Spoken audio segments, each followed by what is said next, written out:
اعوذ باللہ من الشیطان الرجیم، بسم اللہ الرحمن الرحیم۔ فورتھ ایئر آپشنل کی بچیاں متوجہ ہوں، تو آپ کا بچے یہ ہفتے والے دن آپ کا لیکچر آپشنل کا ہوتا ہے۔ اس میں ہم نے النکت والفقہات والا چیپٹر شروع کیا تھا، تو ترجمہ آپ کا نثر کا چل رہا ہے۔ یہ میں نے پہلے بھی بتایا تھا کہ یہ فورتھ ایئر کے حصے کی آپ کی نثر اب چل رہی ہے۔ تو اس میں 7 نمبر تک ہم نے پہلے پڑھے تھے، اب نمبر 8 پہ ہے صلاۃ الجمعۃ یوم الثلاثاء، کہ جمعہ کی نماز منگل کے دن۔ قال احمق لابنہ، ایک بے وقوف نے اپنے بیٹے سے کہا، ایو یوم صلینا الجمعۃ فی المسجد، کہ ہم نے کس دن مسجد میں جمعہ کی نماز پڑھی تھی؟ قال، اس نے کہا، نسیتو، میں بھول گیا ہوں، ولکننی اظن، لیکن میرا خیال ہے، یوم الثلاثاء، کہ یہ منگل کا دن تھا۔ قال، اس نے کہا، صدقتا، تم نے سچ کہا، قضا کانا، ایسے ہی تھا۔ کہ وہ خود بے وقوف تھا، تو اس نے اپنے بیٹے سے پوچھا کہ کس دن ہم نے مسجد میں جمعہ کی نماز ادا کی؟ اس نے کہا، میں بھول گیا ہوں، لیکن میرا خیال ہے کہ یہ منگل کا دن تھا۔ اس نے کہا، ہاں تم نے سچ کہا، ایسے ہی تھا۔ آگے نمبر 9 ہے الآجر یخاف اجیرہ، کہ مالک مزدور سے ڈرتا ہے۔ اجر ہوتا ہے جو مزدوری پہ لگانے والا ہوتا ہے، اجیر ہوتا ہے جس کو مزدوری پہ لگایا جائے۔ تو مالک اپنے مزدور سے ڈرتا ہے۔ تو یہ بھی ایک چھوٹا سا لطیفہ ہے کہ اشترا احد المغفلین دقیقاً، کہ ایک بے وقوف نے آٹا خریدا، وآتاہ لحمال، اور اسے ایک مزدور کا دے دیا۔ حمال حملہ سے، حملہ ہوتا ہے اٹھانا، تو حمال بوجھ اٹھانے والا، یعنی مزدور یا کلی کہہ لیں۔ تو ایک بے وقوف نے آٹا خریدا اور ایک مزدور کو دے دیا۔ فلما داخلہ فی الزحام، پر جب وہ بھیڑ میں داخل ہوا، ہرب الحمال بالدقیق، تو مزدور آٹا لے کے بھاگ گیا۔ فرعاہ المغفل بعد ایام، بس بے وقوف نے اسے چند دنوں کے بعد دیکھا۔ فتوار منہ، تو وہ اس سے چھپ گیا۔ وقال، اور اس نے کہا، اخاف ان یطالبنی بالاجرۃ، کہ مجھے ڈر ہے کہ مجھ سے اجرت نہ مانگ لے۔ یعنی ایک بے وقوف نے آٹا خریدا اور مزدور کو دے دیا، بس جب وہ بھیڑ میں داخل ہوا تو مزدور آٹا لے کے بھاگ گیا۔ بس اس بے وقوف نے چند دنوں بعد اسے دیکھا تو اسے اپنا منہ چھپا لیا اور کہا کہ مجھے ڈر ہے کہ یہ مجھ سے اپنی اجرت نہ مانگ لے۔ یعنی اسے اپنے آٹے کی پرواہ نہیں تھی، وہ اجرت سے ڈر کے اس نے منہ چھپا لیا۔ نمبر 10 ہے المحب یموت مع حبیبہ، کہ محب یعنی محبت کرنے والا، یموت مرتا ہے، مع حبیبہ اپنے محبوب کے ساتھ مرتا ہے۔ یہ اس کا عنوان ہے۔ دخل طفیلی علی قوم یاکلون، کہ ایک مفت خورا ایک ایسے لوگوں کے پاس داخل ہوا، قومن کہتے ہیں لوگوں کے گروہ کو، یاکلون جو کچھ کھا رہے تھے۔ طفیلی کہتے ہیں بن بلائے مہمان کو، مفت خورے کو۔ تو ایک بن بلائے مہمان جب مفت خورا ایک لوگوں کے پاس داخل ہوا جو کچھ کھا رہے تھے، فقالا، پس اس نے کہا، ما تاکلون، تم کیا کھا رہے ہو؟ قالو، انہوں نے کہا، من بغض، اس سے بغض کرتے ہوئے، یعنی اس سے غصے کی وجہ سے کہ یہ کہاں آ گیا کھانے کے وقت پہ، انہوں نے کہا، سمن، زہر کھا رہے ہیں۔ فادخل یدہ فی الطست، پس اس نے بھی اپنا ہاتھ تھال میں ڈال دیا۔ وقالا، اس نے کہا، الحیات بعدکم حرام، کہ تمہارے بعد زندگی حرام ہے۔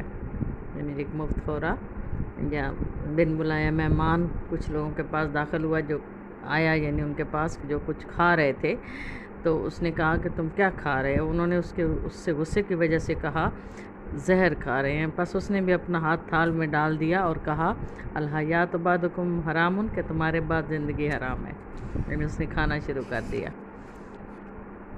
نمبر 11 ہے مر بعضهم برجل، اس کا عنوان ہے علاج ناجح، کہ کامیاب علاج۔ مر بعضهم برجل لسعته عقرب، ایک شخص کسی ایسی شخص سے پاس سے گزرا جسے بچھو نے کاٹ لیا تھا۔ کالا، اس نے کہا، اتعرف لہذا دوان، کیا آپ اس کی دوا جانتے ہیں؟ فقالا، پس اس نے کہا، نعم السیاح الی الصباح، سیاح کا مطلب ہوتا ہے چیخنا چلانا، الی الصباح، صبح تک۔ اس نے کہا کہ ہاں صبح تک چیختے چلاتے رہنا۔ یعنی اس میں لفظی مزاح اس نے پیدا کیا کہ ایک ایسے شخص سے پاس سے گزرا جسے بچھو نے کاٹ لیا تھا، تو اس نے کہا کہ کیا تم اس کی کوئی دوا جانتے ہو؟ اس نے کہا ہاں، صبح تک چیختے چلاتے رہنا، السیاح الی الصباح، یعنی صبح تک چیختے چلاتے رہنا اس کا علاج ہے۔ نمبر 12 ہے الرؤیۃ الحقیقیۃ، کہ حقیقی مشاہدہ۔ نظر رجل یوماً فی المراۃ، ایک دن ایک شخص نے آئینے میں دیکھا، فقالا، پس اس نے کہا، لانسان عندہ، اپنے پاس کھڑے ہوئے آدمی کو کہا، ترا لحیتی طالت، تم دیکھ رہے ہو کہ میری داڑھی لمبی ہو گئی ہے؟ قالا، اس نے کہا، المراۃ فی یدک، کہ آئینہ تمہارے ہاتھ میں ہے، یعنی آئینہ تمہارے ہاتھ میں ہے تو میرے سے کیوں پوچھ رہے ہو؟ قالا، اس نے کہا، صدقت، تم نے سچ کہا، ولکن الحاضر یرا ما لا یرا الغائب، لیکن ایک حاضر شخص تو دیکھ سکتا ہے، وہ غائب تو نہیں دیکھ سکتا۔ ایک شخص نے ایک دن آئینے میں دیکھا، اس نے اپنے پاس کھڑے ہوئے انسان سے کہا، تم دیکھ رہے ہو کہ میری داڑھی لمبی ہو گئی ہے؟ اس نے کہا، آئینہ تو تمہارے ہاتھ میں ہے۔ اس نے کہا، تم نے سچ کہا، لیکن ایک سامنے کھڑا شخص جو دیکھ سکتا ہے، وہ غیر موجود شخص تو اس کو ایسے نہیں دیکھ سکتا۔ نمبر 13 ہے حیلۃ ناجحۃ، کامیاب چال یا کامیاب ہیلا۔ یحکیٰ، بیان کیا جاتا ہے، انا بہلولا کان یاکل دجاجۃ، کہ بہلول ایک مسخرہ تھا، عربوں کے ہاں اس کا نام مشہور تھا، جس طرح شیخ چلی ہمارے ہیں ہاں، تو ان کے ہاں بہلول تھا کہ ایک مسخرہ تھا۔ کان یاکل دجاجۃ، وہ مرغی کھا رہا تھا۔ فقال لہ رجل، پس ایک آدمی نے اسے کہا، اطعمنی مما تاکل، کہ مجھے بھی اس میں سے کھلاؤ جو تم کھا رہے ہو۔ فقالا، پس اس نے کہا، ھذا لیس لی، یہ میری نہیں ہے، وحیاتک، اور تمہاری زندگی کی قسم، ھذا دفعتہ الی امرأۃ، یہ مجھے ایک عورت نے دی ہے، آکلھا لہا، کہ میں اس کی خاطر سے کھا رہا ہوں۔ بیان کیا جاتا ہے کہ بہلول ایک مسخرہ جو مرغی کھا رہا تھا، اس سے ایک آدمی نے آ کے کہا کہ مجھے بھی اس میں سے کھلاؤ جو تم کھا رہے ہو۔ اس نے کہا، یہ میرا نہیں ہے، اور تمہاری زندگی کی قسم، مجھے یہ ایک عورت نے دی ہے، میں اس کی خاطر اسے کھا رہا ہوں۔ یعنی اس کو تو اس کی بیوی نے دیا ہوگا، لیکن اس نے قسم کھا لی کہ مجھے ایک عورت نے دی ہے، میں اس کی خاطر اسے کھا رہا ہوں۔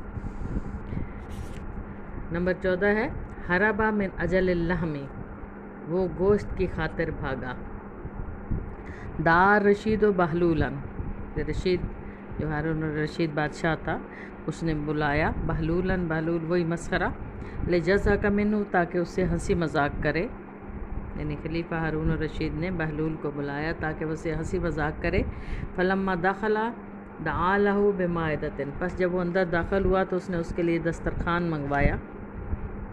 فقدم الیہ خبزا وحدہ، تو اس نے صرف اسے ایک روٹی پیش کی، یعنی تنہا روٹی پیش کی۔ فولا ہاربا، پس وہ مڑ کر بھاگ نکلا۔ فقیل لہ الی اینا، پس اس سے کہا گیا کہ کہاں جا رہے ہو؟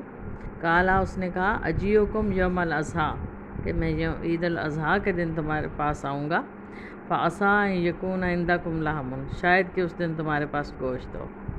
یعنی بادشاہ ہارون الرشید نے بہلول مسخرے کو بلایا تاکہ اس سے ہنسی مذاق کرے، اور جب وہ اس کے پاس آیا تو اس نے اس کے لیے دسترخوان لگایا اور اس میں اسے اکیلی روٹی پیش کر دی۔ اس نے پشت پھیری اور وہ بھاگ نکلا۔ جب اس سے کہا گیا کہ کہاں جا رہے ہو؟ اس نے کہا، میں عید الاضحیٰ کے دن تمہارے پاس آؤں گا، شاید تمہارے پاس گوشت ہو۔ اب نمبر 15 ہے اس میں رد مقنع، یعنی تسلی دینے والا جواب، تسلی بخش جواب یا تسلی دینے والا جواب۔ یہ اس کا ہیڈنگ ہے، دفع الاحمق الی الکسار قمیصا، کہ ایک بے وقوف نے ایک دھوبی کو قمیض دی۔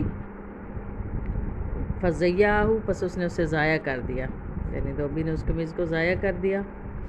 ورد علیہ قمیصا صغیرا، اور اسے ایک چھوٹی قمیض واپس کر دی۔ قالا، اس نے کہا، لیس ھذا قمیصی، یہ میری قمیض نہیں ہے۔ قالا، اس نے کہا، بل ہوا قمیصک، نہیں بلکہ یہ تمہاری قمیض ہے، لیکن فی کل غسلۃ ینقص و یکثر، لیکن یہ ہر دھلائی میں چھوٹی ہوتی رہی ہے اور سکڑتی رہی ہے، یعنی سکڑتی رہی ہے اور گھٹتی رہی ہے۔ قالا، اس نے کہا، احب، میں چاہتا ہوں، ان تعلمنی غسلۃ، کہ تم مجھے ایسی دھلائی سکھا دو، یسیر القمیص ردان، جو قمیض کو چادر بنا دے۔ یعنی ایک بیوقوف نے دھوبی کو قمیض دی پر اس نے اس قمیض کو ضائع کر دیا اور اسے بدلے میں ایک چھوٹی قمیض دے دی. اس نے کہا یہ تو میری قمیض نہیں ہے. تو دھوبی نے کہا کہ یہ تمہاری قمیض ہے لیکن یہ ہر دھلائی میں گھٹتی رہی ہے, سکڑتی رہی ہے. تو اس نے کہا کہ میں چاہتا ہوں مجھے ایسی دھلائی سکھا دے جو میری قمیض کو چادر بنا دے. تو یہ آپ کے لطائف والا جو چیپٹر ہے یہ ختم ہوا. تو اب اس میں دیکھنے میں یہ آسان سی چیزیں لگ رہی ہیں لیکن ترجمہ کرتے وقت بچے اس میں بہت غلطی کرتے ہیں. تو اس لیے اس کا لفظی ترجمہ پڑھ کے بامحاورہ بھی اس کا یاد کریں کہ بامحاورہ ترجمہ آپ کو اکثر پیپر میں آتا ہے. تو اس میں بھی بہت احتیاط سے آپ کو کام لینا ہوگا. تو یہ چھوٹی سی لگتی ہے بظاہر کتاب, اس میں ساتھ ترجمہ بھی دیا ہوا ہوتا ہے لیکن پھر بھی بچے اس میں بہت غلطیاں بھی کر جاتے ہیں. تو اس کو بچوں احتیاط سے پڑھنا ہے, بلکہ بہتر ہوگا کہ آپ ان دنوں ایک کاپی لیں, اس میں اس کا ترجمہ الگ سے خود سے لکھتے جائیں, ٹھیک ہے نا, تاکہ کچھ میں غلطیاں ہوں تو وہ بھی دور ہو جائیں اور آپ کو یاد بھی ہو جائے. تو اس کے بعد نثر کے بھی کچھ ٹاپکس ہیں, نظم کے بھی ہیں, انشاءاللہ ہم کرتے رہیں گے. تو سیٹرڈے کو یہ آپ کی کلاس ہوتی ہے, اس میں کوشش کریں کہ زیادہ بچے جو اٹینڈ کر رہے ہیں وہ اپنی اٹینڈنس دے دیا کریں. اس کے علاوہ ویسے معمول جو میں آپ کو کہتی ہوتی ہوں کہ نماز اپنے وقت پہ ادا کریں, قرآن پاک کے لیے وقت نکالیں, کہ روزانہ قرآن پاک کا کچھ حصہ ضرور پڑھیں, چاہے 1 رکوع پڑھیں 2 رکوع پڑھیں, پھر خود ہی آپ کا دل کرتا رہے گا کہ آپ روز بڑھاتے جائیں گے. تو اللہ کو بہت یاد کریں, اللہ تعالیٰ سے مغفرت مانگیں, اور دعاؤں میں ہمیں بھی یاد رکھیں. والسلام علیکم ورحمۃ اللہ وبرکاتہ.